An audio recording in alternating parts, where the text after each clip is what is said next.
I'm Michael Shapiro, composer, conductor, pianist, and writer. And here I am, honored by all of you. Oh my heavens, thank you all so very much. You know, before I was anything, there were my parents, Sam and Jean.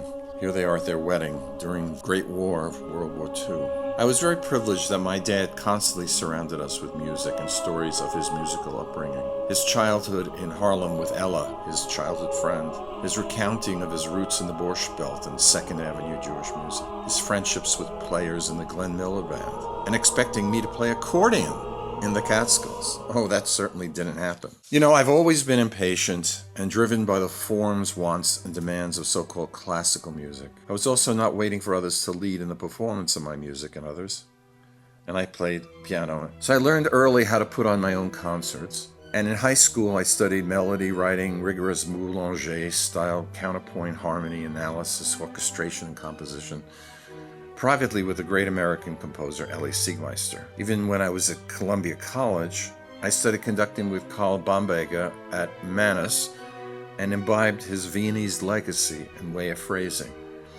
And then at the Juilliard School, composition lessons with the wonderfully kind and prescient Vincent Persichetti, and solfège with the highly demanding Madame Renée Longy, who constantly reminded me when I stumbled during her advanced class that, quotes, Mr. Bernstein always got it right, close quotes. All I can say now is, oh mon Dieu! Something no conservatory taught me, and I found about basically on the street, was that getting the word out about one's writing is not a straight line. It was therefore very beneficial to spend years working as a vocal coach and as a conductor of the so-called standard rep. You know, Verdi Requiem, Brahms Requiem, Beethoven Symphonies, Brahms Symphonies, you name it. In essence, I learned by studying and working continually these many years. My years conducting have led me to lead great orchestras and opera houses all over the world, including very recently the City of Birmingham Symphony, the CBSO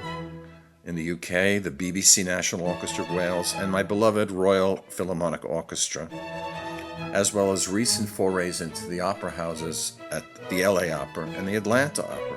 And the awe-affecting impact of my score to the 1931 classic Frankenstein, now in 4 versions, in over 60 productions worldwide, has been thrilling and has brought my music to tens of thousands, indeed to international attention. I've also been very fortunate to have my entire catalog of over 100 works published by the great Universal Edition House in Vienna. One marvelous thing is that getting around doing music full time, one has the opportunity to meet and work with some consequential people. Of course, people like Wolf Blitzer, Philip Glass, President Clinton, Paul Schaefer, to name a few. However, it was not until a serendipitous meeting with Deborah Simkin King at a Conductors Guild conference in Philadelphia that the inspiration of her presence and importance to music hit me to open up and express the feelings I had so deeply felt since my days working and performing at the United States Holocaust Memorial Museum in D.C. when it first opened, and later visiting Dachau with my daughter.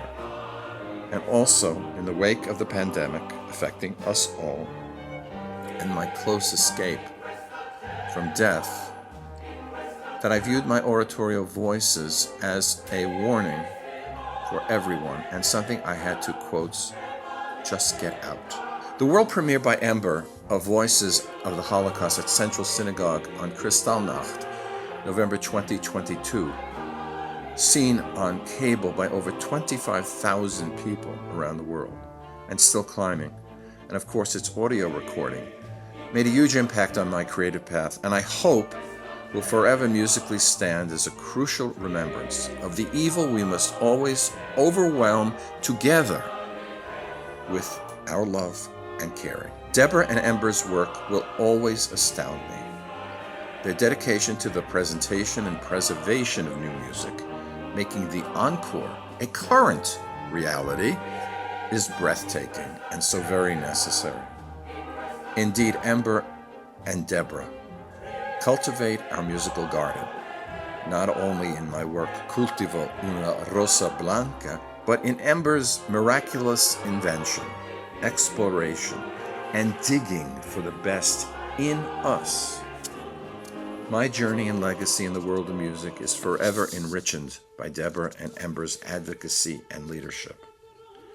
Deborah and Ember are indeed a light unto all the nations, and we are blessed by their presence. Thank you for being here. This is Michael Shapiro.